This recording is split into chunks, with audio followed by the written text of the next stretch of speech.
So you just clicked on a video that clearly is about preparing for death and the God question in the equation of preparing for death. Nice. Thank you for doing that. Seriously, thank you for giving me an excuse to game this out for myself and to think it through.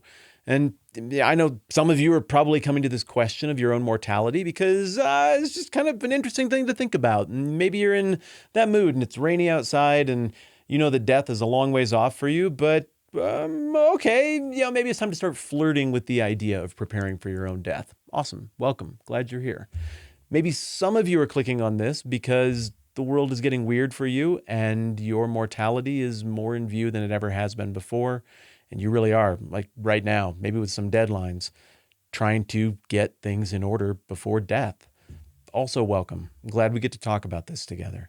I also know that some of you are clicking on this and you're coming from a perspective of theism, of Christian theism. That's where I come from. And so you've got all this stuff that you've heard in church, that maybe you've read in the Bible, different things you've heard in songs and seen in art, and it all kind of swirls around. And maybe you're here because, well, the get things right with God question is a big, difficult question. And you kind of want to boil down and distill all of that stuff that's swirling around into something that is a little more tangible, to have a sense and some direction of, okay, what do I do with this in the home stretch as I prepare for death? Others of you, you jumped in here and you're like, well, I don't know what else to do or who else to talk to. And the internet hasn't let me down before. So let's see if there's anything on there where somebody who doesn't believe what I believe is talking about preparing for death. Maybe you're here as a not theist. Maybe you're here as somebody who just doesn't know what to do with the question of God. Maybe you're here as somebody who's been really hurt by religious stuff, but deep down you kind of wish, even hope, that maybe there's actually something to the God thing. Maybe you're somebody who, frankly, is just absolutely and utterly confident that there is no God, but death is still something you're thinking about deeply right now, and you just want to run the God simulation. It's good. It's thorough of you. I respect it. No matter the reason you're here, we're all in the same boat. We're mortal, our bodies are breaking down, and we're going to die someday. Life is beautiful and magnificent. Relationships are beautiful. There's all kinds of potential in this place, but there's a clock on it. And at the same time, well, I guess that beauty gets coupled with the bitterness of knowing that it ends at some point, and that makes for a bittersweet situation that, I don't know, in a way does prompt us into some deep places we might otherwise never go if it weren't for that ticking clock, if it weren't for those reminders of our mortality. So let's just break this conversation down into two parts. One that I'll move through maybe a little more quickly and one that I'll maybe take a little more time on. And no matter where you're coming from, I think both of these will be valuable. As I've sat here and gamed them out, getting ready to turn on the camera and have this conversation, thinking them through have both been valuable to me as well.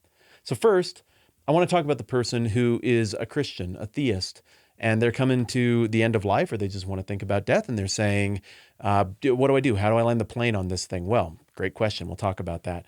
And then second, I want to talk to the person who's like, I don't know. I just don't know. I'm not sure about the God thing or any of it. And I don't know how somebody like me would even fit into this equation.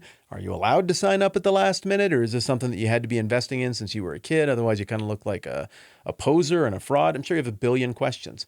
Let's think about that stuff a little bit as well. So starting for the Christian who's thinking about, how do I get my affairs in order, my house in order with God? And I got to say this. We did a whole bunch of videos. I don't remember if I mentioned this or not, where we've been working through the whole death question. We talked about practical stuff, getting your affairs in order, like your money and things, getting your relationships in order, and getting yourself in order. And now we're on to the last and final question. There, reset has now been done. For the Christian who's here, I think there are a couple of basic key things that are just in keeping with Christian theology that it's a really good idea to think through at this time. And one of those is the right standing that a Christian has before God.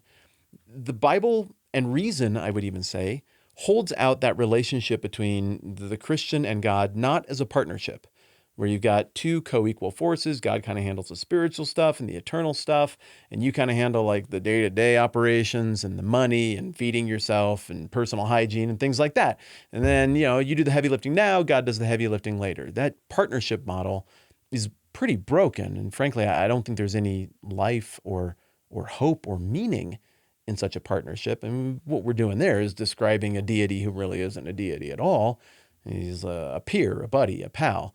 And while it might be appealing to try to mentally strip God of his attributes that are scary, like power and authority and eternality and all-knowingness, well, such a deity that doesn't have those things wouldn't be in a position to do anything about our situation, which is, again, mortality. So one thing I guess seems really important for the Christian thinking about death is to take time and think and read the Bible and focus on the attributes of God, the stuff that makes God God and us not God. All those things I listed, power, eternality, perfect love, perfect mercy, all of those things. I think that even the scary parts of God become way more comforting and inviting when we know that our kingdom is about to come to an end. When we know that all of the illusions that we've built about our own power and our own authority and our own all-knowingness start to dry up, start to turn to dust. All of a sudden, we start looking outside ourselves. It's like, oh yeah, that's right. There's this God I've kind of gone to church with and known a few things about. And that's how God holds himself out. And looking outside ourselves for those amazing, remarkable, even supernatural, absolutely supernatural attributes is more important now as we prepare for death than it is at any other time in the life of the Christian. Additionally, leaning into the attribute of God that is forgiveness is vital. We can do all of the mental self-actualization exercises as a theist where we try to forgive ourselves and come to grips with the decisions we've made, and all of that stuff is important. Talked about that in the last video. But ultimately, there's one entity's opinion or approval that we actually need, that actually matters. And that is our Heavenly Father. That is the maker of all things, the origin of all things, the first cause, God. Now, God, by definition, is flawless, exalted, supernatural, existed before there was existence, called existence into existence out of non-existence. So he's a big deal. He was there before, he's going to be there after. And then you got us, very finite, very temporary, just a little moment in a grand timeline of all of history. And the intersection between those two, forgive me, can be a pretty disorienting thing, whether you're a Christian or not. But if there is to be a relationship between such a deity and you or me, that has to be predicated on the character of the deity. There's nothing the imperfect can do to scratch and claw its way up to the perfect and be like, there, I get rid of all the imperfections, now I'm ready. No, it would have to be a gesture of grace, of love, of mercy, of forgiveness, of care from this all-powerful, all-knowing entity. Again, as we prepare for death, I think it becomes more important to be clear on the rightness, a right read on where we stand and where God stands and on what would have to happen if there were to be a relationship between us, and that is the grace and love and mercy and forgiveness of God. Now, it is one thing to academically, as a religious person, be like, yep, those are religious tenets, forgiveness and grace and mercy and all of that stuff. It is another thing to full on lean into that stuff, to acknowledge that, no, wait a minute, that isn't just something that, I recite in church or say because I have to or sing because we sing songs at this point in church. Those ideas, those are the things I need the most. Clearly, if death is in view, I cannot fix my problems. I cannot save myself. I cannot make myself incorruptible and eternal. I need the work of God, and the only way that happens is by the forgiveness of God, the grace of God. And so we lean into that, especially down this home stretch. And you go back and you look at the Old Testament, the kings and all of those characters that had all sorts of ups and downs, and they were flawed and they were awesome at different times. You look at them, and a bunch of them finished pretty ugly. They got to the finish line, and things that they held to or believed or just a right understanding of God, they would kind of stumble in that. They would lean into their wealth and their power and their privilege and their reputation as they got toward the finish line, not lean into a posture of humility. I am a creature of need. Naked I came into this world. Naked I will leave. I brought nothing in with me. I'm taking nothing out with me. The only thing that transcends my little chunk on the timeline is this God who's on the other side of it and who apparently has an interest in me. The kings who got it right leaned into that, and their later years were marked by humility and a desire to better connect with and understand the God that they claimed to worship. The cruddy kings exalted themselves more and more. Just take cues from the ones who got it right and take cues on what not to do from the ones who got it wrong. Ultimately, I think there's a temptation late in life for the theistic person to say, I'm going to cram all of this. Like, I'm just going to try to power it in and know all the things. And look, knowing is very important and theology is very important. And trying to cram it all in is great. Now, you get in everything you can. But there's also a moment in life where I think the biblical principle of when God manifested himself at one point in the Old Testament, and he didn't show up in big explosive ways, and he didn't show up in these other loud ways. There was just this still small voice of God that was subtle, but there. There's this additional Old Testament principle of being still and knowing that he is God. Now, ultimately, your rightness with God is not determined by how hard you did church, by how hard you worked on these things, by how many good things you did, by how much knowledge you internalized. As a Christian, your right standing with God is very simply about the grace of God, the mercy of God, the authority of God, and being in a situation where you say, I can put my stock in me, I can put my stock in you. I pick you. Now, if that's maddeningly simplistic sounding to those of you who are in the room, patiently waiting around for me to get to the second part of this, fair enough. That can kind of sound weird to outside ears at first, but I don't know. Let's break down your side of the equation a little bit. And I'm very empathetic to your side of the equation because I've been in a position of belief, then in a position of not belief, and then again in a position of belief. So I don't view people who see the big question, is there a deity or not? I don't see people who see that differently than me as somehow enemies or people I need to bicker with on the internet. I'm empathetic and I respect that people take the question seriously and really try to think it through. And I understand that people could look at the same data and come to a different conclusion. That said, if you're here and you're thinking about death and you're thinking about where God fits into that and where you fit into the God thing, it means that you're getting to a place where the question has been cute and it's been charming. I have always found it cute and charming to wrestle with all of the big existential questions. But at some point, why do we do all that wrestling? To get somewhere? To get to a place where we say, I could be at peace moving forward with this. If you've thrown your whole life at it and you don't have absolute certainty and clarity yet, that's okay. But I don't think the equation is necessarily about absolute certainty and clarity. And let me break it down like this. I think there are hurdles that come into play when we start thinking about death from a perspective of a life of not theism. And now we really want to think about the God thing. And I think some of those hurdles go like this. One hurdle that I think I would feel right now if I were approaching death as a not theist would be guilt. Like, what do we do with all of that? Isn't it kind of schmucky to like blow this stuff off my whole life? I got some things I'm not very proud of. I got some other things I am very proud of. And now right here at the end, I'm like, I want some God in there. Well, no, it's just not, at least not with the God of the Bible. In fact, God seems to enthusiastically receive people who are in a position of tremendous need. Maybe most famously, there's a story of when Jesus was on the cross, like the symbol of Christianity, the moment of redemption. Remember, there were people on either side of him, a couple of criminals. And the one was like, yeah, I don't want anything to do with you. But the other one was like, my life's been a mess. And here I am, I'm bleeding out on a cross. And I get the impression that the dude on the middle cross could actually do something about my eternal soul. And so he asks Jesus to remember him. And Jesus is like, right on, I'll remember you. See you in paradise. What? That guy didn't do anything. He's like a last minute, come to a place where now he's forced to confront his own mortality and his thoughts go right to God. And there's no shame in that. And Jesus doesn't, I told you so, the guy. It's just the doors are open. Great. What did that guy actually do? How did he sign up for this thing? How could you sign up for this thing if you want to? It's pretty easy.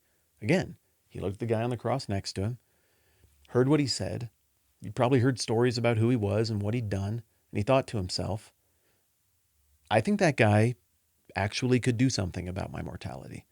I think that guy might actually be who he claims to be. I guarantee you that criminal on the cross did not have all of his theology together, had not squared all of his accounts with people who he'd wronged or whatnot. It was a pretty clumsy confession of faith. And it was great. Maybe one of the best ones ever. And that was that. That was it. No learning religious gestures, no voting a different way, no changing the address or what you do. There wasn't time for that. It was simply going from a place of my hope for what happens with me, my sense of meaning and purpose and where I fit in the universe and what happens with death. I have held on to that. I've owned that in the past. But I think I'm going to offload that to this guy, and I think he can do something about it. There you go. So guilt would be one hurdle that I could really understand somebody coming to the end of life as a not theist, as a not Christian, and saying, I can't just sign up now. Well, biblically, yep, you can. In fact, it's like the one conversion that Jesus absolutely confirms in the moment as having eternal consequences right there. So that's gigantic. Another hurdle that I continue to wrestle with, and I'm guessing that if you're a not theist considering death, you wrestle with as well, is certainty. What's the fancy philosophy word for this? Epistemology, the theory of knowledge, of knowing. I mean, it's a knowing question, right? How much do you have to know? How sure do you have to be? Do you have to be 100% sure in order for the God stuff to kick in, for it to all become clear and make sense? And if you're not 100% sure, is it always just going to feel sort of fake to you? Or is it like 99.99999 repeating, but nobody can be 100% sure? Or is it like 75% sure? Or is it just more sure than not sure? Or is it, I just really hope this is true on certain good days? Well, I'm going to push back on myself here. I think when it comes to the hurdle of certainty, I'm asking the wrong question there. I don't think certainty works the same way when we're talking about who God is and what he does and what happens beyond the natural limits of existence. We don't know things about God the way we know things about, and if you haven't been here for all these videos, I don't know why I did this, but I have studded nunchucks that I bought at a beach store in Florida. I know where I bought the nunchucks. I bought them for $13.99 at a beach store in Florida. I know who I was hanging out with. I can test them. I physically am positive that those nunchucks are there, and I know where they came from. It's very different than how I know anything about God. But that's good, because the very attributes that make me certain about the nunchucks are the very attributes that make the nunchucks unable to do anything about my mortality.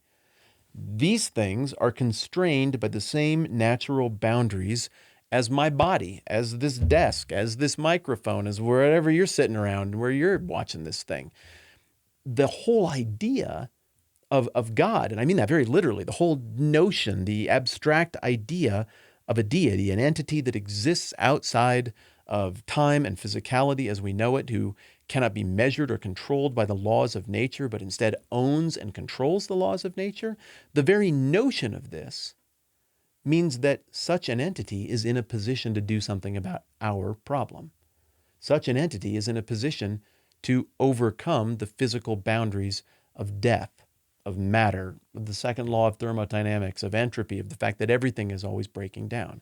These can't do anything about it because these are in the same game, the same simulation, the same world that you and I are in. The idea of a God being outside of that is what gives that God the power and the potential to fix it. So if you're saying, well, I just can't be sure because I can't find the data that smoking gun proves the reality of God. Well, I mean, there's a whole bunch of stuff that points to it, and I'm not going to break all of that down right now. I mean, I guess I touched on one, the idea that there is something instead of nothing. Certainly points to something to me, but there are plenty of abstract reasons to say, yeah, that crosses my threshold of belief, and belief now makes sense. But it's interesting because belief biblically is the word that keeps coming up. I mean, what's the most famous verse in the whole Bible? For God so loved the world that he gave his one and only son, that whoever would believe in him would not perish, but have eternal life. This is John 3:16, right? You've seen that on posters and Tim Tebow's eye black. And maybe this one gets quoted a lot to the point where it starts to wash over your brain. You don't really think about it, but the implications there are pretty straightforward. God loved the world a whole bunch so that anybody, he set it up so that if somebody believes in him, I don't think believe means, once again, intellectual certainty, the same way we're sure of the nunchucks. I think belief is a little bit different animal when we're talking about this. If anybody believes in him, wouldn't die, but have eternal life. So the equation is, there's a God. God is interested. Belief, assent, participation, being willing to heave trust on that God who loves the world so much seems to be the formula, the action, the moment at which the individual gets to participate in God's ability to ultimately defeat death. It sounds crazy, and I get that. But a whole lot of people for a whole lot of time have thought it. And the more I think about it, even as someone who is at one point in a place of disbelief, the more it makes a whole lot of sense to me. So, some hurdles for the non-theist thinking about death and deciding that they want to get things right with God might be the question of guilt. We've talked about that. There's no necessary hurdle there in the Christian God and what we see in the Bible. The hurdle of certainty. Well, we don't know things about God the way we know things about everything else. And so there's a different set of categories by which we believe. Belief does not mean 100% certainty. It doesn't mean digging in your heels and being stubborn. Belief includes the concept of doubt. And in fact, I should have talked about this a minute ago. There's even a situation in the Gospel of Mark where somebody comes up and they're like, I believe in you. Also help me with my unbelief. And Jesus responds favorably to that. If he doesn't, I feel great solidarity with you because I'm in trouble. Belief is a tricky thing for me. It's up and it's down and it's all over the place, and it involves questions and wrestling, and you just can't help but ask the questions if you're doing things honestly. Yet that equation for me keeps pointing me back toward belief, even if it's a clumsy belief at times.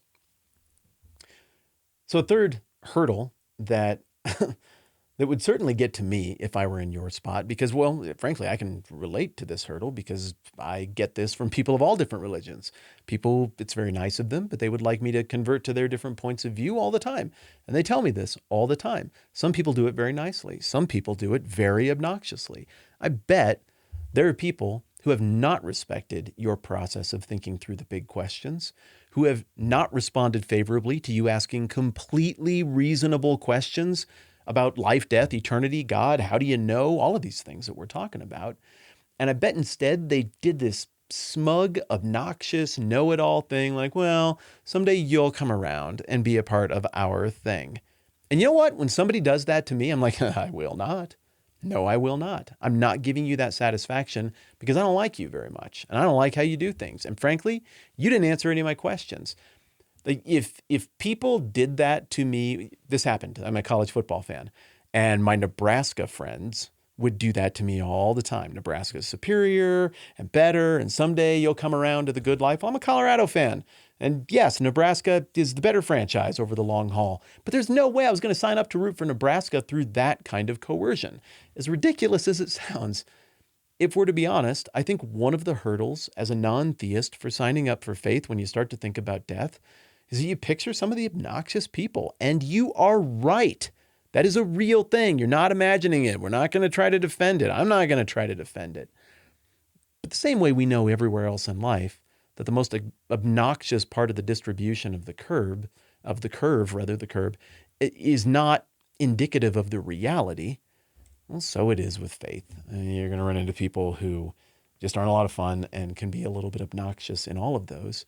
But we have the good sense not to determine what is true or not, or what we're going to invest ourselves in or not, based on the most obnoxious people who ascribe to that thing in the rest of life. And we should apply the same reason and thought processes when we ask the biggest questions, all the more so. Because, well, this could be one of those places where maybe we cut off our nose to spite our own face just because of how irritating it is the way some other people have behaved, which kind of gets me to a fourth hurdle that is somewhat similar. And that's the political, social, all of the externality questions that go along with asking things about God right now. This is loaded. It hasn't always been. I mean, the whole God thing was kind of assumed. I'm not sure that was actually better back in the past than it is now. But now it's not assumed. And frankly, too often, the question of what do you make of God causes you to fall out on one side or the other of some sort of social dispute about whether this should be allowed or that should be allowed, or should you say this or do that or live this way. I understand. I get it. I don't fall neatly on either end of that spectrum. In fact, the spectrum of political beliefs kind of frustrates me at this moment in life because I am trying to ask the big questions, and that muddies the water. And it makes it so that if I look at reason and the evidence and the Bible, and I come to start to think this thing about God, oh, then it seems like I'm backing some dumb political thing that I don't like very much. Or if even the other way, I look at it all, I think this other thing about God. Well, now it seems like I'm backing that other dumb thing that I don't like very much. And so this can cloud things up so much that we just throw our hands up in despair and say, everybody's got an opinion. All of those opinions seem to lead to their team being right and them getting more power or more say. And I just don't want to play this game. Probably the whole thing's fake. Right? But what if the whole thing is real? And again, people wrongly weaponize religion and God and all of this other stuff for cheap, dumb pursuits in this world. Well, it doesn't make God any less real. I mean, a thing is real or it isn't. It doesn't matter what anybody says or does in the name of it or about it. And even though that stuff might be a giant turnoff, one of the luxuries in terms of intellectual freedom and free thought for you and for me is that when we do start to think about death and it enables us to just blow off the noise, to cut all of that stuff out and say, all right, at this point in the game, my decision and what I do and how I live and how I land the plane on life is not going to help anybody get any votes. It's not going to do anything. I'm not playing the game here. I'm honestly thinking about my soul. What happens to me forever? I'm the people I love forever. How does this thing play out? And cutting through that noise, again, I think is tremendously liberating. I understand that the noise is a hurdle, but I also understand that you got a lifetime of practicing thinking hard about things. And you know what it's like when you're able to slough off the outside stuff and put your brain to a thing because, well, frankly, there's some urgency to it and you really need to think it through. At the end of this, I'm going to link a video I did that just very simply talks about how to become a Christian, like how to sign up for the thing. What I would encourage those of you who are outside looking in, thinking about death, to cut us some slack on as religious people and as Christians is the dumb stuff, the mischaracterizations, the leveraging vaguely Christian stuff to get your behavior to change. I'm not interested in that at all. It is possible that God will be interested in that in some way, but I'm some guy on the internet. I'm not the arbiter of any of that stuff. There are lots of ways and lots of versions of this thing that get pretty profoundly bastardized and cheapened down to something that is a mechanism of control or triteness or just getting your kids to behave or who knows what. But there is also a truer, realer, more complete element to this thing that has eternal implications and smacks of the deepest, truest truth of all the truths. Unfortunately, not everybody else, but me, people like me, have not always lived and articulated that in the best way. And so if you're outside looking in, it can seem like it's about a whole bunch of stupid, trivial things. I get it. But what's beautiful, again, about considering things in the home stretch, preparing for death as you think through the question of getting things right with God is, again, you can cut through that. You can blow that off. You can do this for yourself. You can read this document for yourself. I'd encourage you to read the book of John if you want to start somewhere. And you can start to process through for yourself who this God is, what this God is doing and what he has done, and where you might fit. If you have answers to those three questions, I think you're going to have a whole lot of clarity on this how to get things straight with God question. As possible, you'll get to question number one, who is God? And say a fictitious character. Okay. I see it different and I like you and I'm glad you're still watching. It's possible though, you'll get to that question and say, okay, if there is a God, it would seem he's like this. Cool. We keep running the simulation. What is he up to? Well, it sure looks like he's in a long, patient process of redeeming instead of burning this whole thing down right now. It means that we have to tolerate some yuck, some pain, some suffering, some difficult stuff.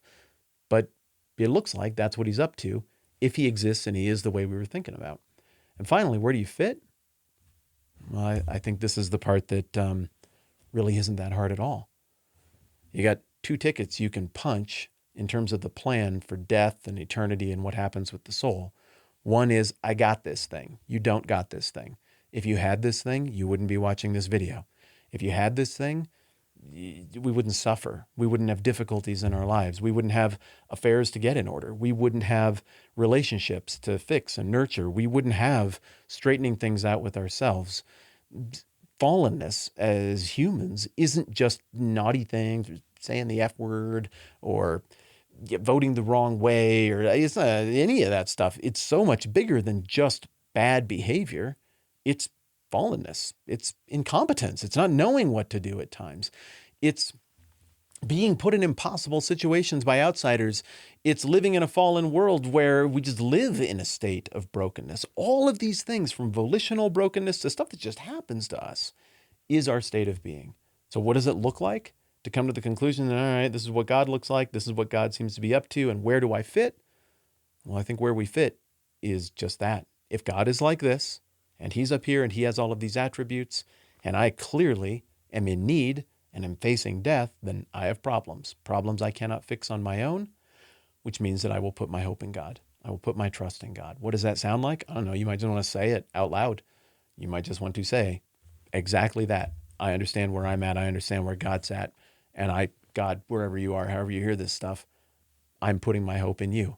I think Jesus is the centerpiece of that. I think what he did on the cross is the moment theologically where our brokenness and our fallenness was resolved by God, where he took ownership of our failure and our sin and our inability to solve our own problems, and in doing so extended the offer not just to people who look like they ought to go to church and would sign up for Christian things, but to all of us, the rest of us who look weird, and to people whose lives don't look like they would probably be church people. It's for you. It's for everybody. It was always for everybody. No matter how much you imagined this to be a thing that was just for another person. The same way when I drive by a yarn barn, I'm like, that's just not for me. That just fundamentally isn't my thing. Well, I get that feeling is the point. What it's like to feel like something isn't your thing, but this is your thing. It's your thing, regardless of what positions you've held, what you've claimed, what you've pushed back on. It's available to you. And I can keep repeating, I think it's real and I think it's true again and again and again, but ultimately that's something you're going to have to wrestle through for yourself. And I hope that this conversation provides some categories and thought in that direction. Bottom line, we're going to die. That's okay. It's sad. It hurts me to think about me dying and people I love dying. Heck, I don't even probably know you. And it hurts me to think about you dying. I don't want you and people you love to have to go through that. But I find tremendous hope and solace in the knowledge and the belief, though that belief may be up and down at times, that there is a God who made all this, that God is still engaged, that God has done redemptive things, that God will continue to do redemptive things, and that redemptiveness and a relationship with God and life that comes with that God is available to you. It's available to me. And it's simply a matter of saying, yeah, I want that. And I put my trust in that God. Maybe I oversimplified. I don't know. It's a lot to think about, isn't it? And there's a reason it's a hard question. Now, hit me up in the comments if you want. I'm really interested to hear what you think about this stuff. And in summary for this whole conversation, thanks for being the kind of person who's willing to think about a very hard thing, whether you have to or not. I appreciate you. I'm Matt. It's a 10-minute Bible hour. Let's do this again soon.